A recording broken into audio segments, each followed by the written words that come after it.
पिता, गुरु, प्रभु की वाणी में विचार नहीं करना चाहिए, इनकी तो आज्ञा का पालन करना चाहिए। ये अध्यात्म है कि भागवत जी का वक्ता कैसा होना चाहिए। महाराज, वक्ता का भी चुनाव करो, ऐसा नहीं जो ब्राह्मण हो,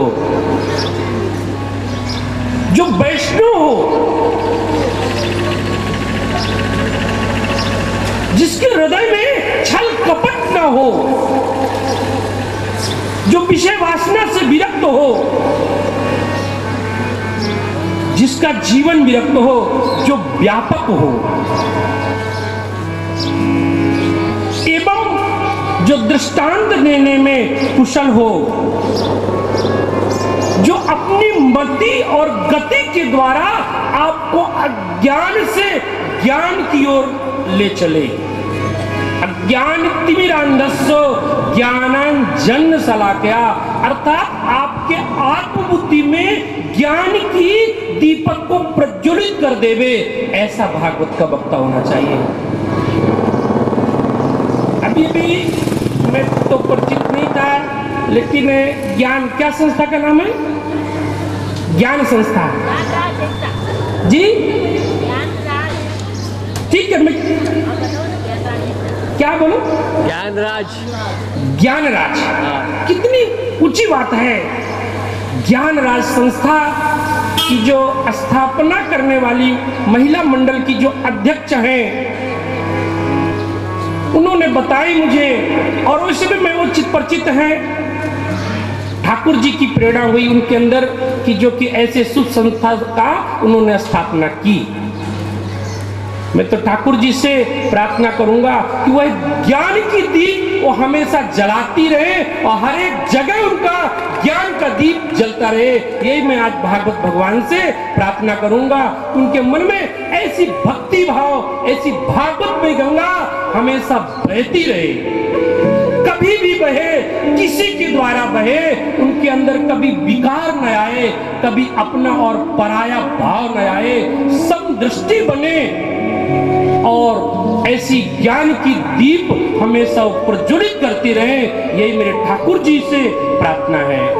बस ऐसा ही भागवत का वक्ता होना चाहिए, जो व्यापक हो, जो विशाल हो, जो विरक्त हो, जो अपने ज्ञान के द्वारा लोगों के अंतःकरण में दीपक को प्रज्वलित कर देवे।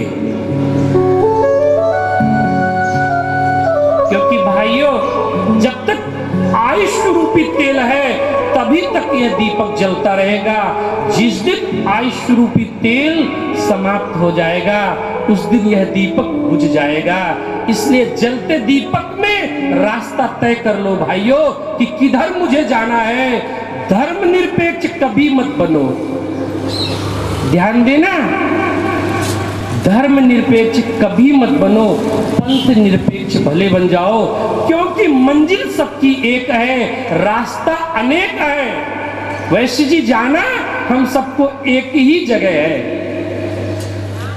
अब भले एक न्यू गोल्डन नेस्ट में आना है तो चाहे सर्कल से आ जाओ, चाहे एक फैक्ट्री से आ जाओ, चाहे कंपनी से आ जाओ, पहुंचना तो भागवत पंडाल में ही है। इसलिए हम सबका जो मार्ग है एक ही है। मेरे भाइयों, धर्म निरपेक्ष कभी मत बनो, पंथ निरपेक्ष भले हो जाओ।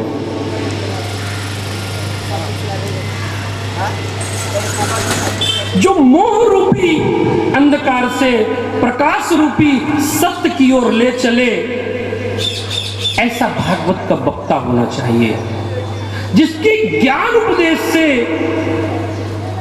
आपके अंतःकरण की ज्योति प्रज्वलित हो जाए। मोक्ष का मतलब क्या है? अंदर व बाहर किसी भी प्रकार की अभिलाषा ना रहे, उसी को कहते मोक्ष।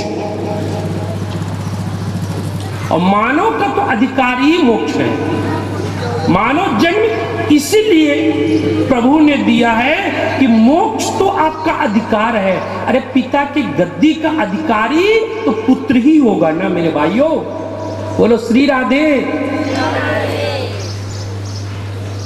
पिता की गद्दी का अधिकारी तो पुत्र ही होगा। पर पुत्र में पात्रता होनी चाहिए, पुत्र में पात्रता होनी चाहिए, तभी अपनी गद्दी ठाकुर जी अर्पण करेंगे। तू मेरा मैं तेरा, प्रिया प्रीतम की जोड़ी बन जाए।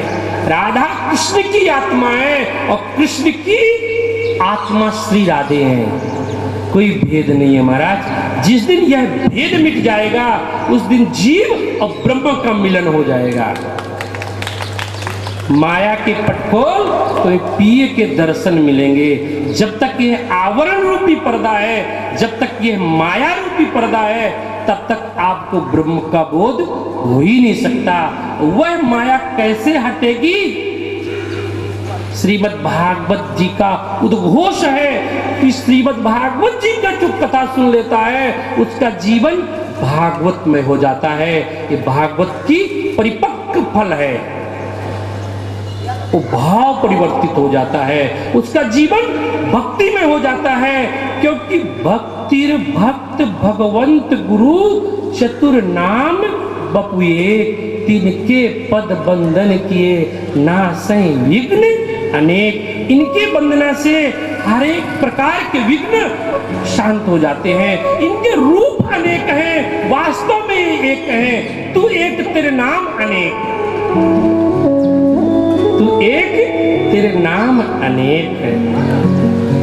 भागवत जी में भी किसकी कथा है बताओ? श्री राधे तो बोलना पड़ेगा। भागवत जी में भक्त और भगवान की ही कथा है। वैश्य जी बहुत अच्छा लग रहा है, आपने संकल्प कर लिया कि 7 दिन तक श्रीमद् भागवत की कथा श्रवण करेंगे, ऐसा कन्हैया मुझे कह रहे हैं। किया है ना? श्री राधे आपका कल्याण हो। भागवत में भक्त और भगवान की ही कथा है। आज मानो आत्मदेव ब्राह्मण को दुख था कि अभी धुंधली रूपी मति ने, उनकी पत्नी का क्या नाम बताया था कल? धुंधली ना। मानो धुंधली रूपी पत्नी ने, अर्थात पत्नी का अर्थ बुद्धि का परिवर्तित है। अध्यात्म में पत्नी का अर्थ जो है बुद्धि से है। मानो मेरी मति, मेरी पत्नी ने अभी तक विवेक रूपी पुत्र को नहीं जना, इसलिए वो दुखी थी। लेकिन धुंधली को कोई दुख नहीं था। मानो आत्मदेव रूपी आत्मा को जब बोध होता है तब वो दुखी हो गए। इधर जब आत्मदेव ब्राह्मण को जब सुना हुआ ज्ञान स्मरण हुआ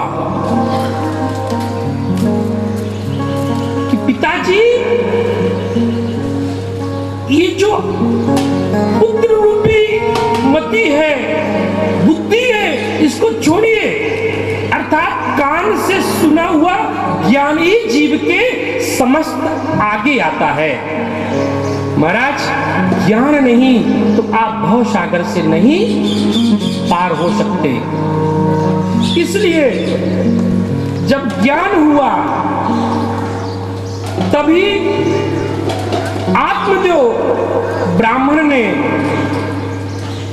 गोकर्ण बन के सामने आए। मतलब कान से सुना हुआ ज्ञान को गोकर्ण कहते हैं। जो कान से सुना हुआ ज्ञान है वही गोकर्ण है।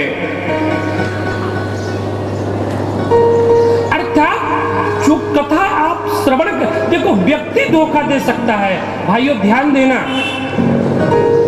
कोई व्यक्ति धोखा दे सकता है लेकिन आपका ज्ञान आपको धोखा नहीं दे सकता। भाइयों ज्ञान कभी धोखा नहीं दे सकता।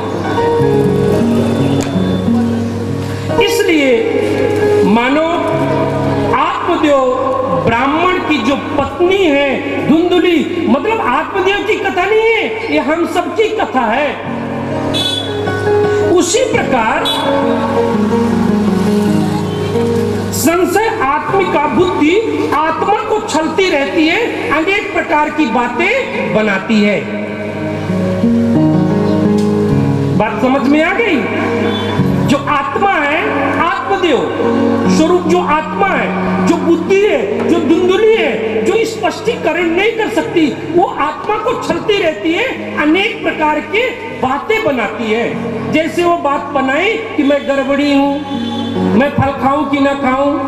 मानो हम सब आत्मदेव स्वरूप है। हमारी जो संशय आत्मिका बुद्धि है, अर्थात आत्मा को छलती है, अनेक प्रकार की बातें बनाती है, जिसके द्वारा आपको स्पष्टीकरण नहीं हो सकता है। धुंधली को बंधन ही प्यारा है, लेकिन आत्मदेव को बंधन प्यारा नहीं है। मानो ये जो भागवत जी का महात्मा है, भागवत जी का महात्मा यानी जीव और ब्रह्म की कथा। आत्मा ही आत्मदेव स्वरूप है, संशय आत्मिका ही बुद्धि है, और जो बेटा बन के प्रकट हुआ वही ज्ञान है। जो बेटा बन के प्रकट हुआ गोकर्ण महाराज, वही ज्ञान है। उसी ज्ञान के द्वारा आत्मदेव भागवत में भाव में डूब गए। जब तक आपको कोई सद्गुरु नहीं मिलेगा, तब तक आप इस भव सागर से पार नहीं हो सकते मेरे भाइयों। गुरु बिन भव निधि तरहि न कोई, गुरु बिन भव निधि तरहि न कोई। जो निरंकुश शंकर सम होई, जो निरंकुश शंकर सम होई। श्री राम जय राम जय जय राम, श्री राम जय राम जय जय राम। वास्तव में एक बात बताऊं, आपके निकट, ध्यान दीजिए, आपके निकट सबसे निकट कौन सी वस्तु है बताइए? श्री राधे।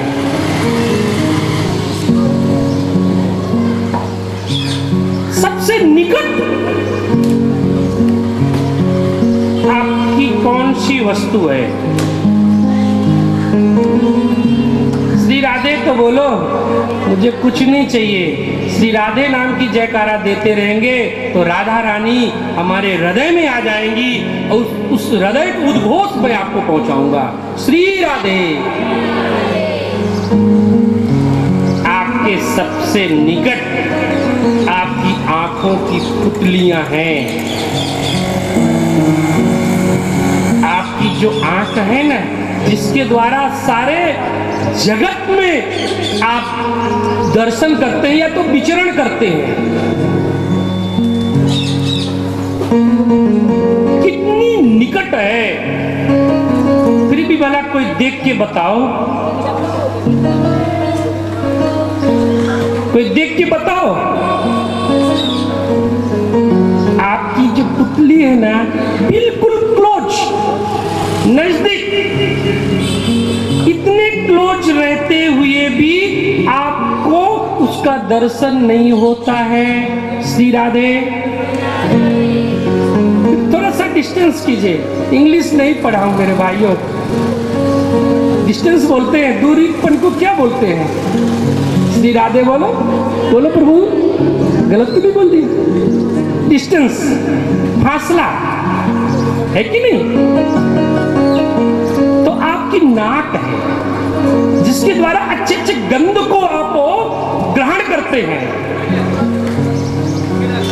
एक कर्मेंद्रियां हैं, ध्यान देना, 5 ज्ञान इंद्रियां, 5 कर्मेंद्रियां, और एक मन, अर्थात कितनी हुई? 11। कितने लोग 11 करते हैं? बस ठीक है। ठाकुर जी यदि आपके अंदर समा जाए तो सब लोग 11 करो। 11 का बहुत बड़ा महत्व है। एकादशी के दिन और अमावस के दिन जो व्यक्ति तिल के तेल का दीपक वासुदेव भगवान के सामने प्रज्वलित करता है, उसके पितर हजारों क्या करोड़ों वर्ष तक स्वर्ग में निवास करते हैं और अमृत पान करते हैं।